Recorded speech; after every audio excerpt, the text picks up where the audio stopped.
Baik, dalam satu kaidah ilmiah itu disebutkan oleh ulama, man arafa nafsahu faqad arafa rabbahu. Salah satu cara yang efektif untuk mengenal Allah adalah mengenal diri sendiri. Jadi bahasa Indonesianya sering ngomong refleksi. Refleksi itu kan ngaco, mantul ke dio. Kita ngaco kan nyingok kita. Nah kaki ada pantulannya. Pantulan cahaya itu pasti akan menuju sumbernya. Nah sumbernya itu Allah. Itulah maka istilah man arafa nafsahu faqad arafa rabbahu. Siapa yang betul-betul kenal dengan dirinya, maka dia akan kenal dengan Tuhannya.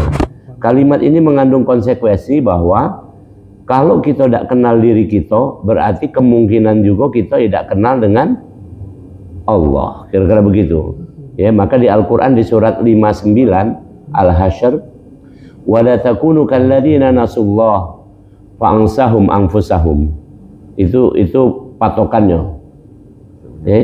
Janganlah kamu seperti orang yang lupa dengan Allah, maka mereka akan lupa dengan diri mereka sendiri. Nah, kalau kita balik, siapa lupa dengan dirinya, maka dia akan lupa dengan Tuhannya. Karena begitu. Nah, jamaah sekalian pagi ini kita akan sedikit membahas tentang makmano mengenal diri kita. Walaupun sudah lama kita ini hidup puluh kelir di poligon inilah berapa puluh tahun ini, lah ngaco terus tiap hari, makan, sano segala macam. Tapi pernah enggak kita terpikir kira-kira, misalnya contoh pertanyaan pertama, abis ini nak ngapo? Yang kita jingok, abis ini kiri kanan kita itu ada yang wafat, itu baik. Habis wafat kita kuburkan, habis kita kuburkan kita balik lagi ke rumah. Pecah nunggu giliran baik ke rumah itu. Tapi terus ada pertanyaan pasti. Kaki kalau sudah wafat itu di sana apa yang terjadi? Yang pasti yang kita jingok tulang belulang, tinggal sisa secara fisik. Tapi kan manusia kan bukan hanya dari tulang belulang. Waktu masih hidup ini pacak ngomong, pacak berbuat ini itu, pasti ada sesuatu yang namanya spirit bahasa Inggrisnya, bahasa kita ruh. Maka inilah kita harus betul-betul kenal sama diri kita. Baik, kita pelan-pelan. Di Al-Quran disebutkan, pertama, kita harus mengenal komposisi manusia. Jadi manusia ini ada komposisinya. Kalau misalnya pempek itu kan komposisinya sagu sama iwak gabus misalnya kan, itu kan kalau pempek iwak gabus kan itu ada komposisinya, misalnya 1:1. Nah sama, maka komposisi yang menyusun manusia itu ada dua. Ini zatnya, ya, zatnya atau kondimen bahasa orang gizi begitu. Zatnya itu satu namanya ruh. Sayang sekali sampai hari ini, ya, sampai kiamat juga kita tidak tahu tentang hakikat ruh kecuali hanya sedikit. Wa ma utitu minal ilmi illa qalila. Dan kamu hanya tahu ilmu tentang ruh hanya sedikit. Taunya kalau ada ruh hidup, kalau dicabut ruh wafat. Tapi bentuk ruh itu cak yang digambarkan kayak di komik atau di mana tuh kan katanya kalau dicabut nyawa tuh ada cak wong itu naik dari mana drama itu kan. Ya, jadi bukan itu, tapi intinya yang tahu hanya Allah. Yas'alunaka 'anir ruh qulir ruhu min amri rabbi wa ma utitu minal ilmi illa qalila. Itu komponen pertama dari manusia, yaitu ruh. Nah, ruh ini komponennya hanya urusan Allah. Jadi bukan urusan pasar cinde. Kalau pasar cinde berarti buruan, pajak kita gantikannya. Bukan urusan dokter rumah sakit. Kalau pajak itu berarti kita pajak belinya di rumah sakit, gantinya order deal itu di rumah sakit. Ini tidak pacak, ini urusan Tuhan. Maka yang seperti ini tolong dipahami, karena ini urusan Allah Subhanahu wa Ta'ala. Kita tidak tahu apapun kecuali cuman kalau ada ruh masih hidup, kalau tidak ada ruh maka kita wafat. Nah, intinya kalau begitu hikmah dari kita relatif kita mesti intifa, bahasa Arabnya intifa, memanfaatkan memanfaatkan kesempatan atau waktu atau kekuatan selama ruh itu masih ada dalam badan. Maka sering kita dalam istilah para pejuang kita dulu, selama hayat dikandung badan. Hayat di sini maksudnya ruh. Selama ada ruh dalam tubuh kita, maka kita manfaatkan. Itu baru orang ngerti tentang komponen ruh. Tapi selama ruh ada di badan tidak dimanfaatkan, itulah nanti orang akan nyesel. Nah, salah satu penyesalannya ada di Al-Quran di surat An-Naba, disebutkan ya laitani kuntu turaba. Wahai Allah, kenapa aku mesti ada ruh? Kenapa cuma nggak hanya tanah saja? Nah, inilah komponen kedua. Komponen kedua yang menyusun manusia adalah turab, disebut di Al-Quran turab. Ya, turab yaitu tanah. Jadi tanah dimbe, kemudian ruh disebutkan di Al-Quran ditiupkan. Itu karena itu. Jadi tanah itu dimbe dibentuk oleh Allah, sawahu, dimbe dibentuk, ya, dibuat rancangannya, di create atau di khalaq bahasa Al-Quran, diciptakan, di create, kemudian musawwir dibentuk jadi bagus. Nah, setelah itu baru kemudian wa nafakhtu fihi min ruh, meniupkan ruh ketika bentuk tubuh manusia sudah sempurna. Di Al-Quran disebutkan itu, atau Rasulullah menyebutkan dengan sangat gamblang, itu kira-kira ya 40 hari ketiga. 40 hari ketiga itu berarti sekitar 3-4 bulan. 4 bulan lah anggaplah gitu. Kalau bahasa kedokteran 16 pekan. 16 pekan. Maka itu ketika sudah itu, maka ada peringatan ibu-ibu, kalau ada peringatan 4 bulanan dan segala macam, itu mendoakan saat ruh ditiupkan. Kenapa Rasul ngasih informasi? Begitu ruh ditiupkan sekaligus dituliskan takdir. Kata Rasulullah, bikat bi rizkihi, ya, wa amalihi wa ajalihi wasakiyun aw sa'idun. 4 iko ini ditentukan oleh Allah pada saat ruh ditiupkan. Itu tidak diubah lagi. Cuman ini dirahasiakan. Jadi tanah yang sudah jadi tadi, kemudian dimasukkan ruh, itu sekaligus dimasukkan, bahasa sekarang software, apa namanya, sistemnya tadi, satu rezeki, rezekinya sudah dituliskan. Maka ini pemahamannya tolong camkan, saya langsung saja nih pada simpulannya. Maka rezeki terakhir yang kita terima adalah ketika kita wafat. Itu rezeki terakhir. Jadi apa namanya, kita sudah ditentukan rezeki terakhirnya itu pada waktu wafat.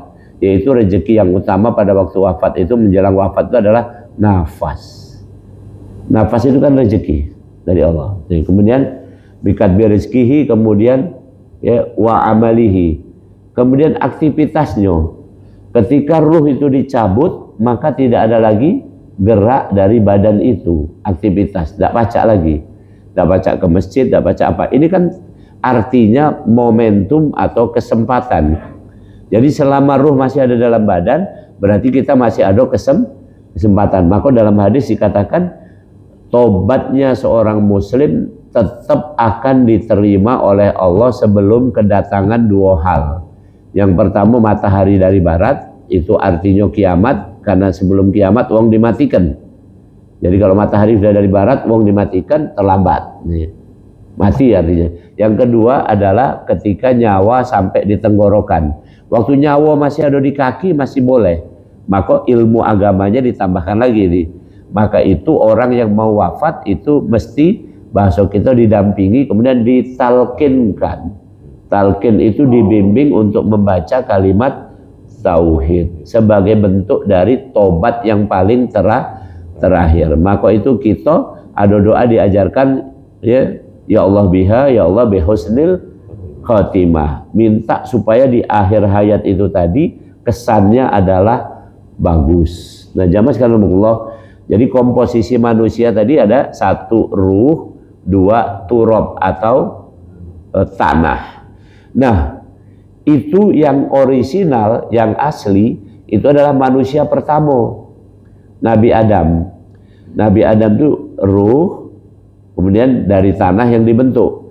Setelah Nabi Adam itu diterangkan oleh Allah, tidak perlu repot-repot ngebek tanah lagi. Apa tanah dari gandus, dari mana, tidak perlu lagi. Ya, maka setelah Nabi Adam, ya, itu tanah tadi sudah membentuk fisik. Perhatikan, tanah sudah membentuk fisik. Karena tanah sudah membentuk fisik, maka dari fisik itulah kemudian direkayasa oleh Allah Subhanahu wa taala. Dibuat oleh Allah, dikreat oleh Allah supaya tanah ini tidak perlu ngembek, tapi cukuplah dengan cara yaitu badan wong ini dewek membelah. Nah, badan membelah itu kalau laki-laki, ya, belahannya itu, ya, ini luar biasa. Ini yang disebut fatabarakallahu ahsanul khaliqin. Alangkah canggihnya Allah. Coba terpikir enggak kita ini? Misalnya, mohon maaf nih. Misalnya kita pengen punya misalnya harta setebek mak ini, misalnya apa namanya, emas setebek mak ini, ya, setelah ini emas digali dari tempatnya terbentuk emas di sini, kemudian pengen dapat emas lagi, kan gali lagi kira-kira itu. Nah, Allah tidak, pengen dapat emas ini lagi, maka emas ini dicuil baik, dicuil. Kalau laki-laki dicuil jadi bentuknya sperma, kalau betino dicuil bentuknya ovum, sel telur, maka digabungkan kaki jadi emas lagi, kan kira-kira itu. Jadi masih wono, masih apa lagi gitu. Ini kan paham enggak? Jadi ini canggihnya Allah, maka disebutkan di Al-Qur'an fatabarakallahu ahsanul khaliqin. Maka Allah sebaik-baik mengkreat sesuatu, jadi tidak perlu repot-repot. Kalau kita repot nian, setiap nak apa pingin batu bara nak ngembek, nak ngeduk. Kalau Allah tinggal, bahasa kedokterannya cloning. Cloning itu membuat sesuatu yang persis dengan induknya, itu namanya cloning. Kalau sesuatu yang beda dari induknya itu namanya reproduksi. Tapi kalau cloning, induknya mak ini dia pacak jadi mak ini, itu di cloning gitu. Alangkah hebatnya. Maka itu dibuktikan oleh Allah Subhanahu wa taala. Bahkan kaidah tadi lanang betino tadi itu kaidah umum. Ada sperma, ada ovum, kaidah umum. Tapi kaidah yang tidak umum adalah kaidah kendaknya Allah. Kalau Allah berkehendak, di Al-Qur'an di surat 19 dikatakan Allahi yasir. Enteng, mudah, kecil bacaannya kata Allah, yaitu ketika Allah menciptakan Isa, maka Allah mengatakan, mengulangi lagi, ya, kamatsali Adam, penciptaan Isa itu kamatsali Adam, persis seperti Adam. Adam dari tanah, kalau Isa itu tidak perlu dari tanah, tapi dari telur baik, telurnya si Maryam, ibunya. Cuman tidak ada lakinya. Nggak ada lakinya. Maka sampai Maryam dituduh, hei Maryam, kamu kan bukan betino nakal, dan ibu bapakmu juga bukan wong yang nakal, ngapa kamu bunting? Bahasa udahnya gitu kan. Maka di Al-Quran dikatakan fa'asarat ilaihi, maka kemudian Maryam ngomong, kalau kamu nak tahu kenapa aku punya anak, tanya sama budak ini. Maka orang nanya lagi, ini kaidah Allah lagi. Kalau kata Allah mungkin semua. Maka dalam Isra Mi'raj ada kalimat subhanallah, tadinya mungkin bagi Allah, tapi nggak mungkin bagi kita. Maka Maryam mengatakan fa'asarat ilaihi, ya Pak, kata Allah fa'asarat ilaihi, kamu Maryam suruhlah wong itu tanya sama bayi kamu itu. Maka sejak lahir bayi ini dinamai langsung oleh Allah, namanya Isa, itu pacak ngomong. Ketika ditanya, hei bayi, siapa bapakmu, mungkin gara-gara macam-macam itu, maka langsung si bayi tadi jawab, qala inni abdullah, aku ini hambanya Allah, ataniyal kitaba wa ja'alani nabiyya, ya, dan aku ini adalah orang yang diberi kitab. Jadi lahir sudah diberi kitab. Ini kan berbeda dengan Rasulullah. Rasulullah baru diberi kitab umur 40-an tahun.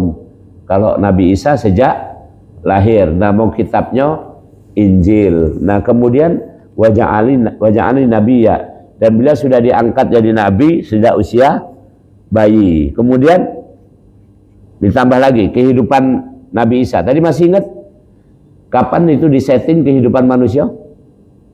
Waktu di kandungan, ya, 40 hari ketiga atau 120 hari. Maka Nabi Isa juga mengatakan wa baraktu aina ma kuntu, dan aku sudah disetting dimanapun aku berada nggawa barokah. Dimanapun aku berada nggawa barokah. Jadi kalau Nabi Isa itu berada dimanapun tempat itu jadi damai, jadi barokah, jadi tenang. Beda sama sekarang nih yang agak ribet-ribet dikit. Mamang siapa itu? Donald Trump ini. Ya sampai kita mohon maaf ini secara dohir termasuk di kita terkiukkan. Kita melok-melok iuran itu kesepakatan damai yang dirancang oleh siapa? Donald Trump, yang itu zalim terhadap saudara-saudara kita Palestina. Ya, tapi kemarin juga presiden kita ngomong kita harus bela Israel juga. Mana lah kira-kira. Jadi kan, jadi itu karena meloi mamang yang de tekeruan. Jadi intinya bagi kita semua tadi itu clear. Begitu kita di dalam kandungan sudah ditentukan amalnya. Kalau Nabi Isa tadi wa baraktu ainama kuntu, dimanapun aku hidup dia bawa keberkahan. Keberkahan itu bahasa kerennya dekat dengan Allah. Ngaji mah ini dekat dengan Allah enggak? Dekat dengan Allah. Hidup rukun, kalau rumah tangga sakinah mawaddah warahmah dekat dengan Allah enggak? Dekat, itu namanya barokah. Kita punya gawean yang bagus, dapat penghasilan yang bagus, dekat dengan Allah enggak?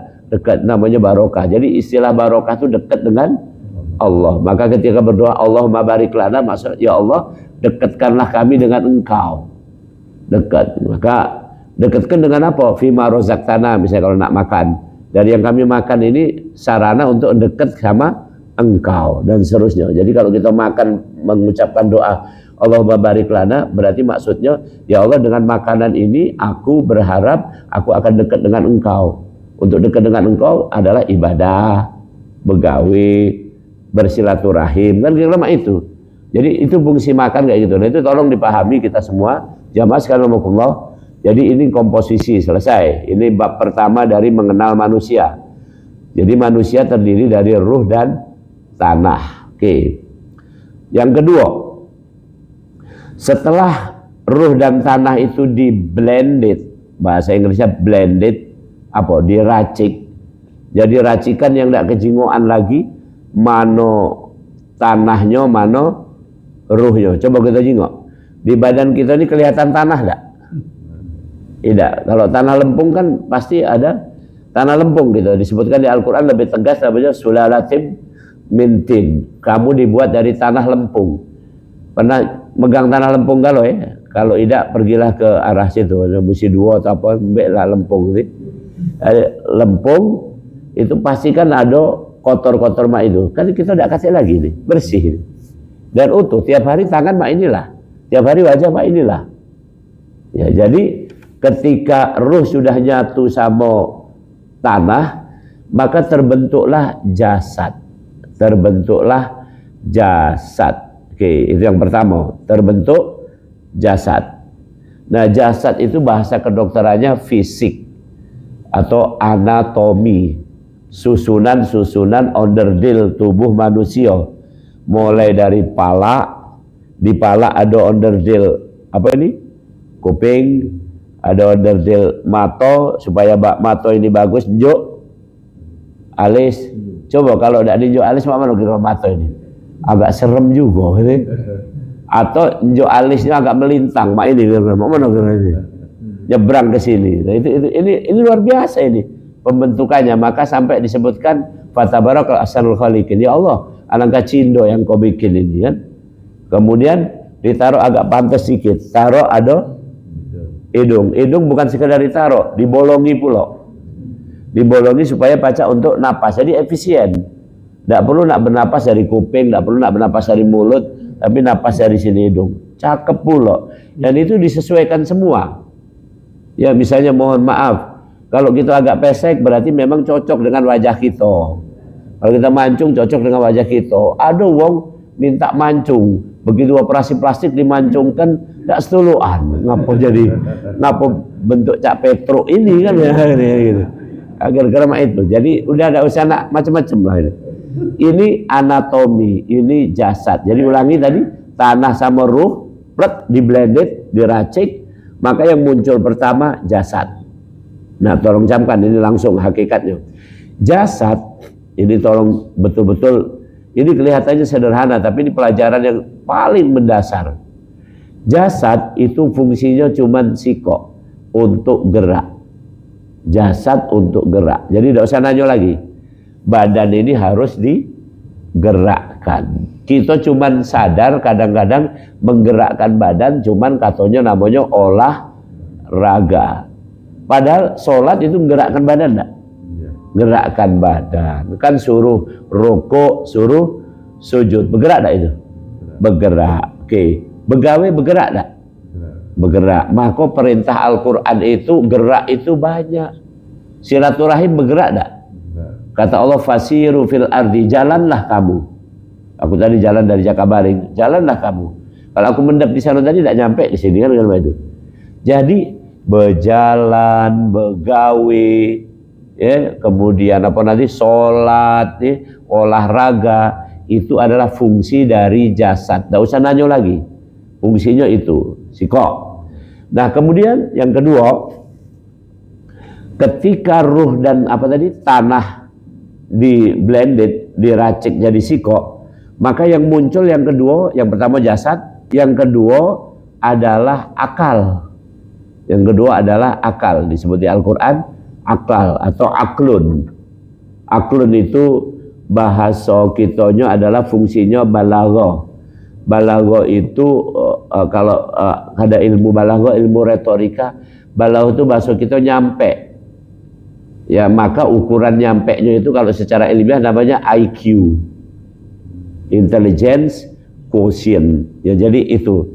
Jadi makanya akal itu kalau secara manusiawi dengan ukuran IQ, kalau IQ-nya di bawah 60 itu cuman cukup untuk kehidupan, mohon maaf, pecah binatang. Jadi jangan berharap banyak sama orang yang IQ-nya 60 ke bawah. Nah, yang kita ini 60 ke atas. Ya, jadi rata-rata kita ini di angka 90 sampai 120. Kalau yang jenius bisa mencapai 140-an. Kan kira-kira itu. Jadi rata-rata kita di angka 90-120. Tidak jauh dari 60 tadi. Kalau 90 turun jadi 60, mana kira-kira? Ya tadi. Nah, jadi ulangi. Maka istilah akal itu disebut akil balih. Pernah dengar kan? Akil itu pemikiran, balih itu nyampe. Jadi pemikirannya sudah nyampe. Bahasa kita ngerti. Mohon maaf misalnya, anak-anak apa ngerti suruh pengajian subuh mak ini? Lu kalau ditanya enak mana tidur sama pengajian subuh, oh langsung anak-anak jawab langsung. Lemak tidur. Nah, sekarang pertanyaannya, kalau bapak-bapak mak mana gitu? Nah, kalau kamu juga jawabannya mak itu berarti masih anak-anak. Nah, gitu kira-kira. Bahasa Palembangnya lula. Balik lagi lula. Lula itu tadinya pinter, sekarang tidak pinter lagi. Kalau dari awal memang tidak pinter, namanya lolo. Ya, kira-kira itu. Jadi yang kedua, ruh dan tanah tadi membentuk akal. Akal itu balaghah. Jadi supaya bisa mencerna. Maka dalam majalah dulu ada majalah kedokteran bagus, namanya Digest. Digest itu hanya mencerna. Jadi ini memang untuk mencerna. Tadi ada kabar ini kita cerna, ada kabar ini kita cerna. Mak itu mestinya. Ini tidak dicerna lagi, langsung ditelan. Kan mak itu.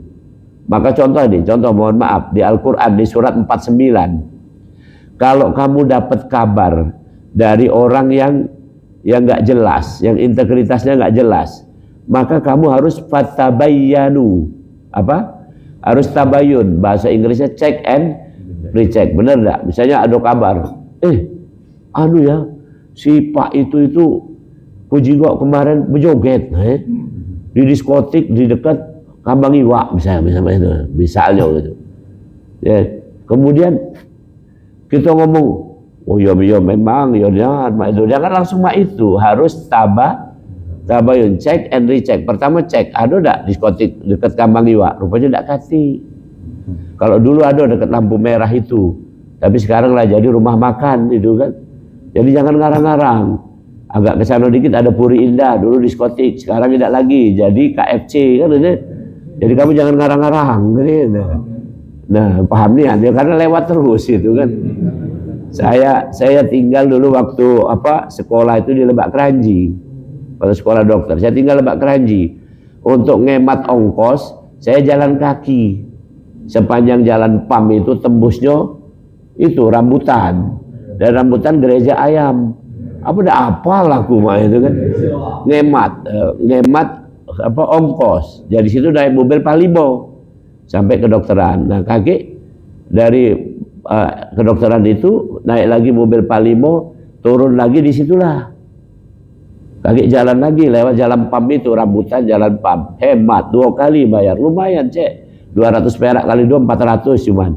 Dibanding 800. Dikumpulkan. Ini kira-kira itu. Makanya kalau kamu nanya itu bukan apa-apa lah gue nih. Oke. Baik. Jadi karena itu ini hebatnya Islam. Hebatnya Islam.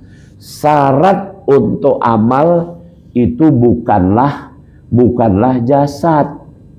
Jasad tadi untuk beramal, beraktivitas, tapi bukan syarat. Syaratnya adalah akal. Kalau akalnya nyampe, maka amal dia sah.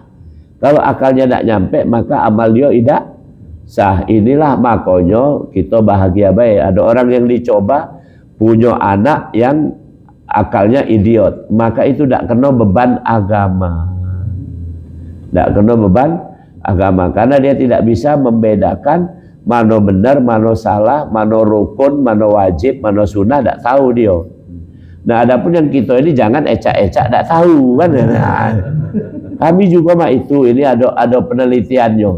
Itu paling banyak itu kejadian tentang yang tidak nyampe itu dalam statistik manusia itu kira-kira 2-3% saja.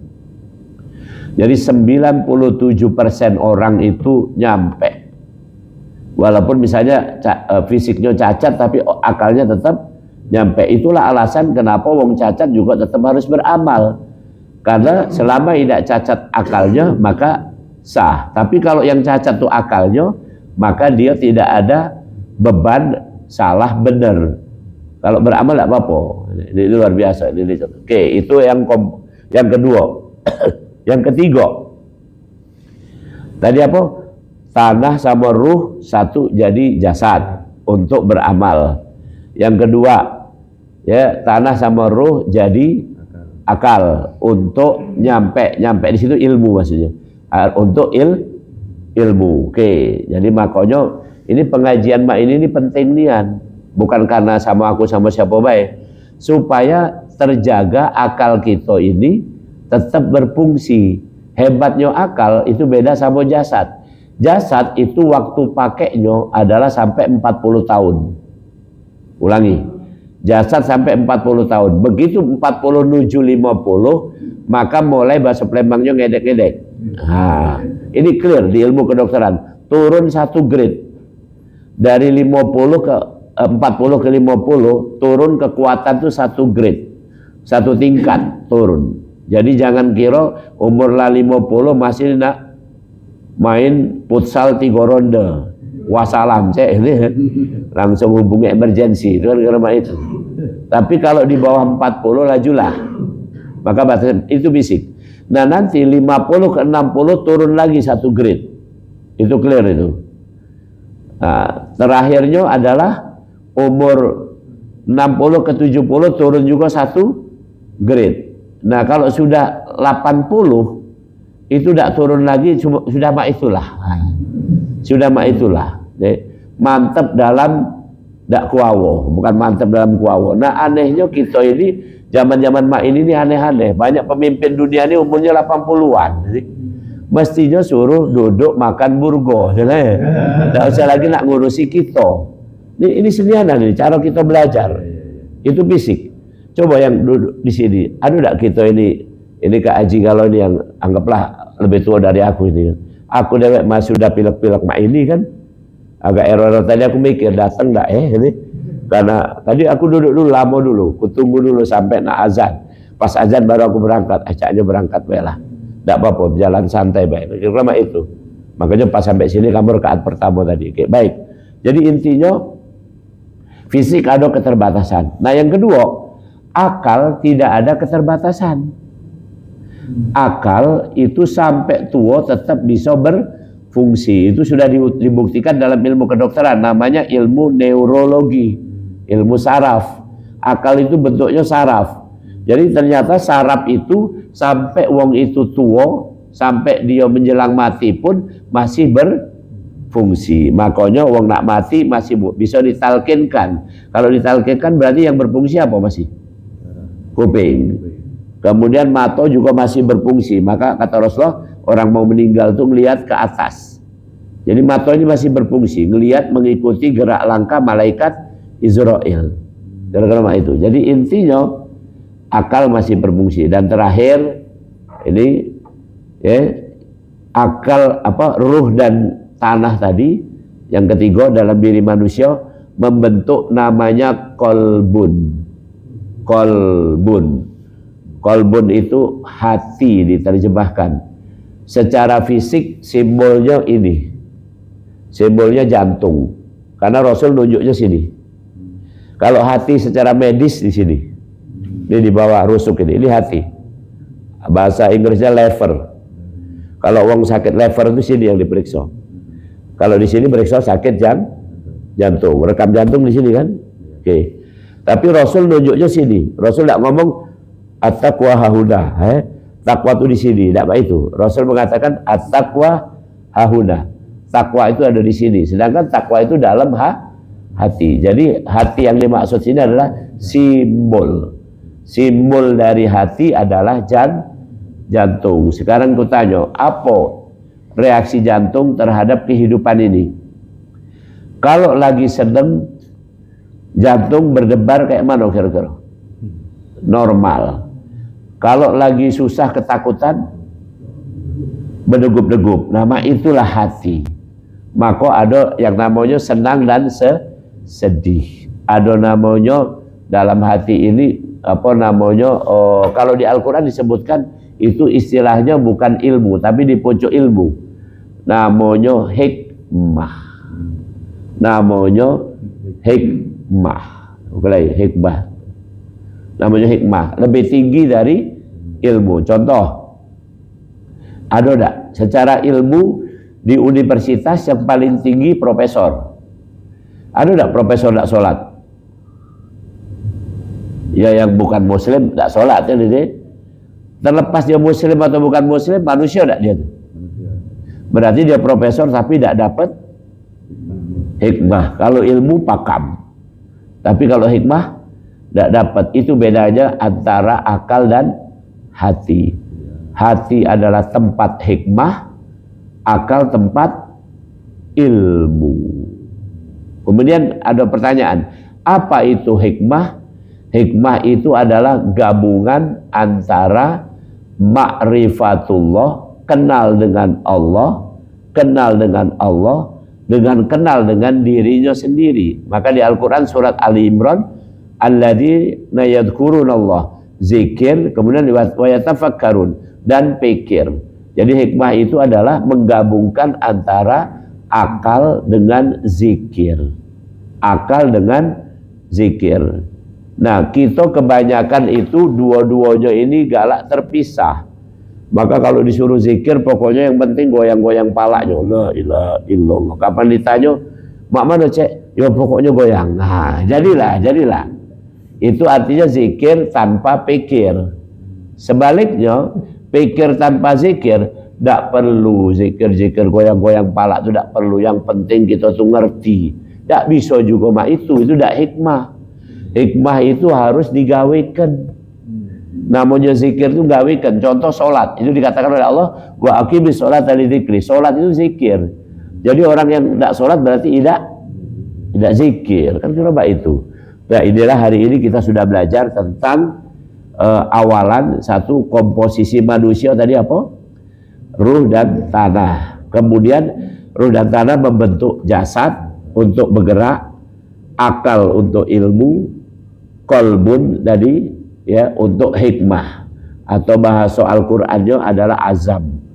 Azam. Fa idza azamta fatawakkal 'ala Allah. Kalau kamu sudah punya hikmah, serahkan bae sama Allah, pasti jalan keluarnya ada. Demikian, mudah-mudahan bermanfaat.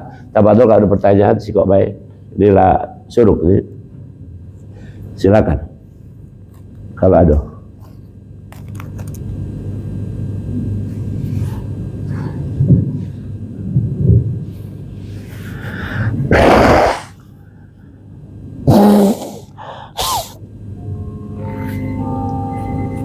Ada?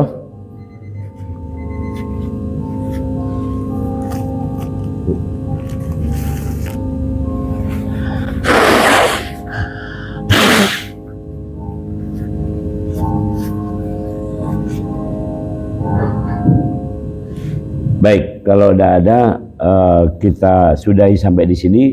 Jadi dalam 2 pekan ini kita sudah belajar untuk persiapan Ramadan. Ramadan itu adalah bulannya kita. Itu Rasul menyebutkan. Jadi Ramadan bulan kita orang Islam, kaum mukminin ini. Sya'ban ini bulannya Rasul. Sya'ban bulannya Rasul, maksudnya istimewanian. Rasul di bulan Sya'ban mendapat banyak katakanlah amanah, termasuk Rasul puasanya paling banyak di luar Ramadan adalah pada bulan Sya'ban. Dan ini Rasul mulailah menyiapkan diri untuk menyambut bulan Ramadan. Maka kita ada istilah targhib Ramadan. Kalau sudah Sya'ban gitu, nak siap-siap untuk ingat-ingat sebentar lagi menyambut Ramadan. Cuman menyambut Ramadan biasanya parsial gitu, cuman sebagian, yaitu nyambut masalah celimpungan baik. Ini tidak nyiapkan yang lainnya. Tapi kalau masjid ini saya yakin ada pengajian, tetap kan itu kan berarti bukan ini. Tapi kalau orang lain kebanyakan cuman menyiapkan apa kaget bukuan sampai ada daftar menu selama 30 hari itu baik. Tapi kapan ditanya menu ngajinya tidak perlu, nah tidak cocok nih. Jadi menunya harus 3 ikut tadi. Oke. Kemudian bulan Rajab kemarin itu adalah bulannya Allah. Maka kemarin Rajab itu katakanlah kemarin walaupun agak lambat dikit, saya menyampaikan tentang ma'rifatullah. Dan hari ini saya langsung menyampaikan ma'rifatul insan, mengenal manusia, karena Rasul juga adalah insan. Cuman nanti Rasul ada spesifik karena dia diberi wahyu oleh Allah Subhanahu wa taala. Jadi alhamdulillah hari ini dirangkai dengan yang pekan dulu, kita sudah belajar mengenal Allah dan mengenal diri sendiri. Kesimpulannya, man arafa nafsahu faqad arafa rabbahu. Itu sinergi. Makin mengenal diri sendiri akan makin kenal dengan Allah. Makin kenal Allah akan makin kenal dengan diri sendiri. Nah itu terus muter baik. Sampai kapan tadi? Masih ingat tadi? Sampai badan ini dipisahkan dengan ruh oleh Allah Subhanahu wa taala. Maka di Al-Qur'an penutupnya surat 15, "U'budullah hatta ya'tiyakal yakin." Tetaplah kamu beribadah sampai kamu didatangi malaikat ya'tiyakal yakin, itu malaikat maut. Sampai kamu didatangi malaikat maut. Jadi tetap ibadah. Ibadah itu isinya 2. Satu ibadah yang sholat yang macam, yang kedua begawe berejo untuk hidup, itu ibadah. Biar mudahnya mah itu baik. Demikian, a'udzubillahi minasyaitonirrajim. Bismillahirrahmanirrahim. Alhamdulillahirabbil alamin. Allahumma shalli ala sayyidina Muhammad wa ala ali sayyidina Muhammad. Rabbana la tuzigh qulubana ba'da idh hadaitana wa hab lana min ladunka rahmah innaka antal wahhab. Wahai Allah, jangan Engkau belokkan hati kami setelah Engkau mantapkan dalam agamamu, ya Allah. Ya Allah, karuniakanlah rahmat dari sisimu. Sesungguhnya Engkau pemberi rahmat tanpa batas. Wa sallallahu ala sayyidina Muhammad nabil ummi wa ala alihi washabihi wa barik wasallam. Walhamdulillahirabbil alamin. Assalamualaikum warahmatullahi wabarakatuh.